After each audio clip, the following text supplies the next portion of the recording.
Freddie, are we on? Okay. Welcome to the freezing climate of South Devon. It's 0 degrees today, but we have been given the Ozone Fusion to have a quick look at. And yeah, for the record, I've not been primed on this at all. I've seen some basic sort of product videos and things, but I've not read into this very much. This is very much a kind of initial reaction. So what have we here?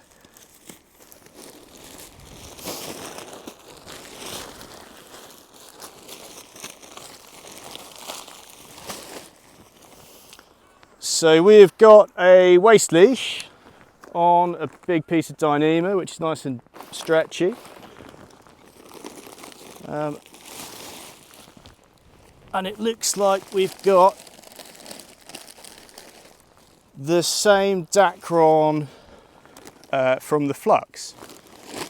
I've been using this Dacron now with the Flux and with the Rio Ultra, and it's actually faring very, very well. It's a kind of lighter, more technical Dacron.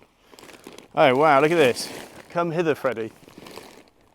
So we've got little vent guards there, I guess, for keeping the structure in this for packing, just like from a Harrier jump jet. That's pretty gangster, isn't it? I like that. The handles look exactly like the ones on the Flux, which is a good thing. They're kind of a nice diameter EVA covered handle. So the next question is, how do we pump this up? Which I'm assuming is in this zip. So the zip is kind of one of these low profile waterproofy ones from the foil kite range. And obviously we've got an internal sort of foil kite structure blended in with a sort of fairly standard looking inflatable wing design. When the plan form doesn't look dissimilar to the Flux to me. We'll have a look when we pump it up, but it looks fairly similar to the Flux. Come hither. So our inflation valves, as you kind of expect, are hidden within here. Oh, my hands are so cold I can't open it. There we go. So let's pump her up and have a look. So they're actually fairly easy to access. Have a look in there. So we've got 8 psi in the strut and 7 psi in the leading edge. I'll see we close our zip up there. I mean, that is quite a thing, isn't it? That is quite a structure. I can't help but put it into wind and see how it feels. I mean, it inflated absolutely instantly. I guess we look at some of the technical features.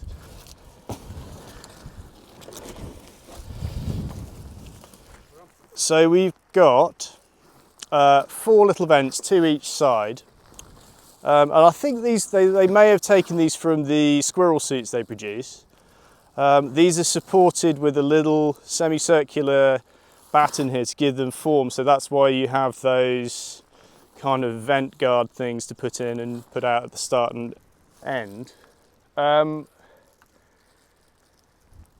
guess the whole theory behind the thing is to stop the turbulence, because on a standard wing, like, wind will come in to the inside here into this front section and it'll billow around and create turbulence, which isn't good. That reduces its efficiency essentially. So by having this skin here, the air is going to come over the front and release off the back much more cleanly, and I'm assuming that's going to give it a very, very different feel because you've not got all that turbulence on the inside there.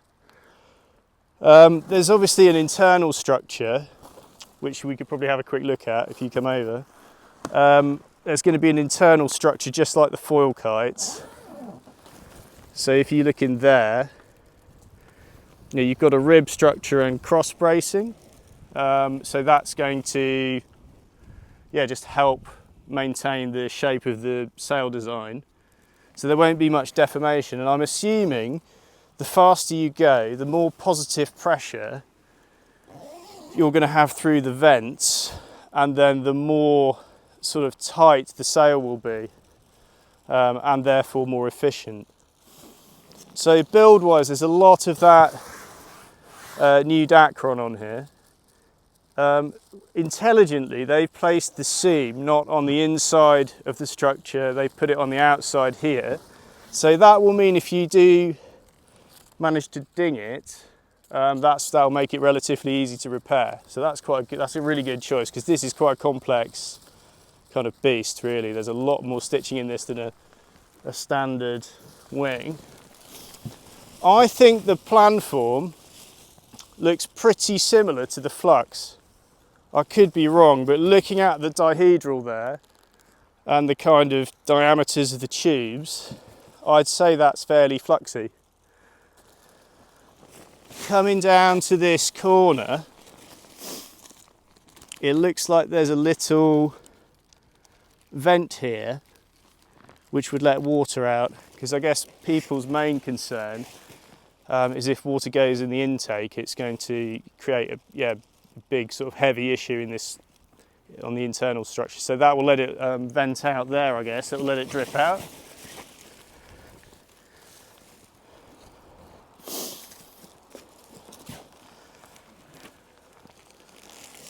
So yeah, we got the same handle on the front and little pad on the back there, which has got a bit of padding so your knuckles aren't going to rub. That's going to give you pretty good control over the wing when flagged.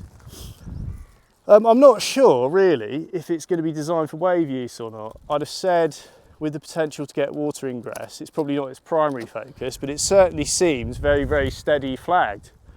I mean, it's sitting there good as gold really, which is what you'd expect for something with a more sort of accurate wing shape. Yeah, look at that, that's very stable, eh? That's, well.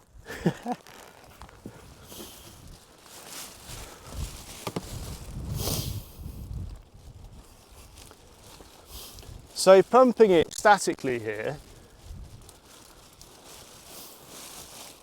it feels like it's got a more constant pull. So pumping it seems to give a bit of extra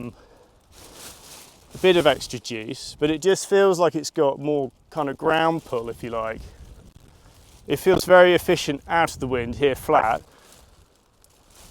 So yeah, I'm expecting it to feel quite progressive as you sheet in. We need to get a bit more constant wind on it.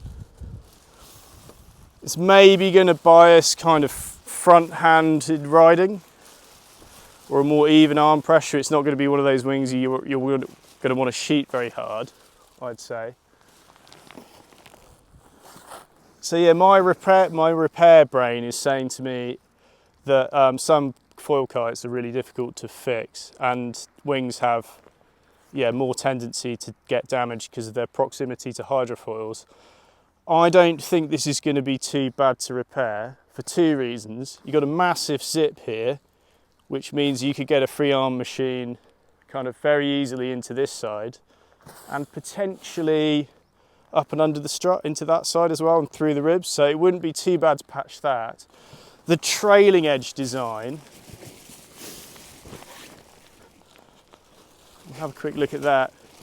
So that's very simple as well in a way. That's got, I think it's got a little leech line in there, and yeah, that's just a 3-step zigzag. So that would be very easy to open a sail, go up and patch. So certainly this foil kite material wouldn't be too difficult to get to. Neither would, I think this is more standard. So this is definitely the lightweight foil kite material on the bottom, which has got that kind of high waterproof coating that water beads off. Then this side looks well, it feels to me like this sort of normal 3-core Teijin cloth that Ozone use on their water kites. It's got a beautiful pattern cut to it. The segmentation all runs front to back. There's nothing too clever going on. So that, again, that's really simple to fix. So I guess that recently there's been a real design shift in single skin wings, I guess you could call them, to run the run the panelling all the way to the clew. So all the seams join at the clew. But I think because this is such a different concept, because it's got positive pressure to keep the wing shape, maybe they don't have to do that. And of course your load surface is this side and not the back side. So that's the reverse side of the wing just needs to be a clean aerofoil. So yeah, you can see why it's not following those market trends, which is interesting. So weight-wise, it would surprise me if this weighed much more than the Flux, because the materials are relatively similar on this side, and all the ribbing and stuff, you know, that's pretty much weightless. Freddie will insert the weights of a 5-metre Flux and a 5-metre Fusion here, but I would be surprised if there's a couple of 100 grams in it. It feels very light. So now I've got to motivate myself to get a wetsuit on in about 1.5 degrees, and I think we're going to go and ride it.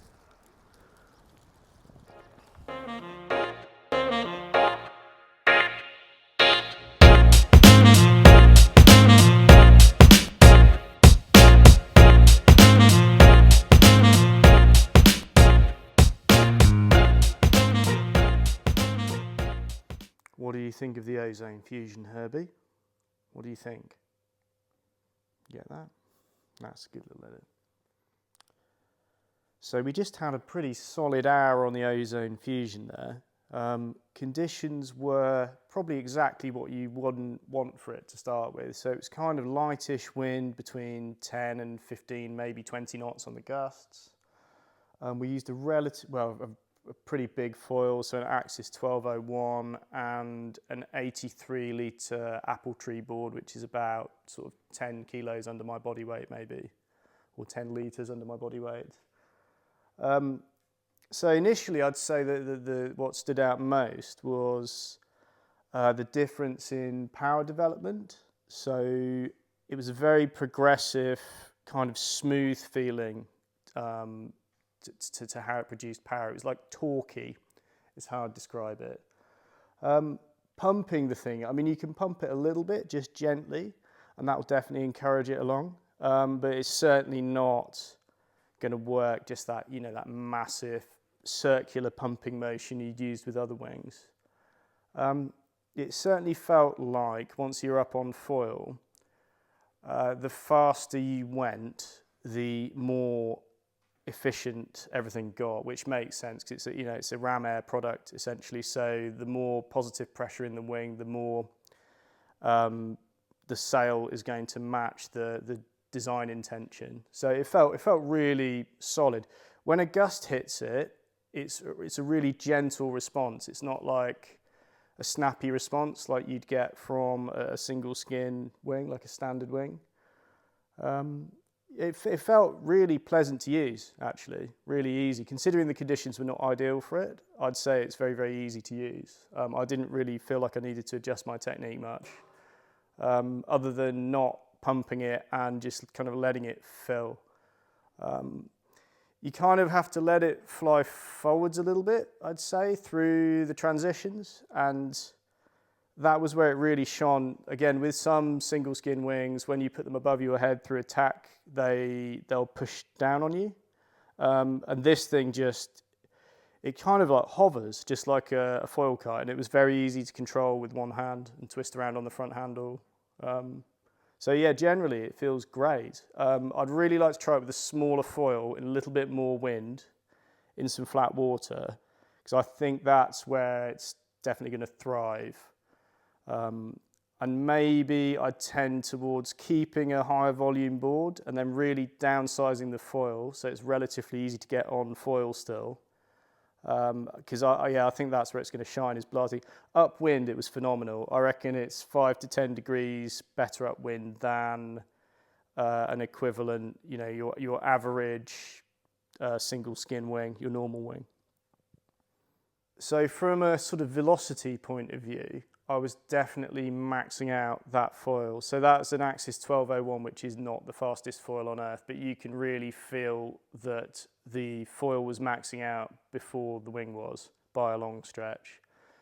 I think you could easily go down to, yeah, like sub 700s with it, I'd imagine, no problem. As long as you got the kind of the gust to start with to get onto foil. Once it's on foil, it's beautiful. You almost need to imagine it a bit like a high aspect foil, like it's a little bit more technical to get foiling with, but once it's going, it's extremely efficient and extremely fast. I'd definitely say that. I did bin it a couple of times. So, I crashed a couple of times and water definitely went over it, and I washed, a little wave went over it, and I wasn't particularly worried. Like it seemed to drop the water. Those trickle vents worked really well, is what I'm trying to say. It just, it emptied pretty quickly. And it's extremely stable in one hand. I can see why they're not promoting it for a wave-specific product, because if you got washed in onshore conditions, that probably wouldn't be a good situation. But it's very, very stable on one hand. There's no rocking, there's no oscillation with it. So it'll be interesting to see whether people push it into that scenario or not, I'd say. Yeah, so there you have it really. In conclusion, it's extremely fast. And I'm very eager to try it with some smaller foils, because I think that's where it's going to thrive. So hopefully we'll get on the estuary in some flat water with a bit more wind. And it has the potential to be extremely good fun, I think. Quite a technical masterpiece, I dare say.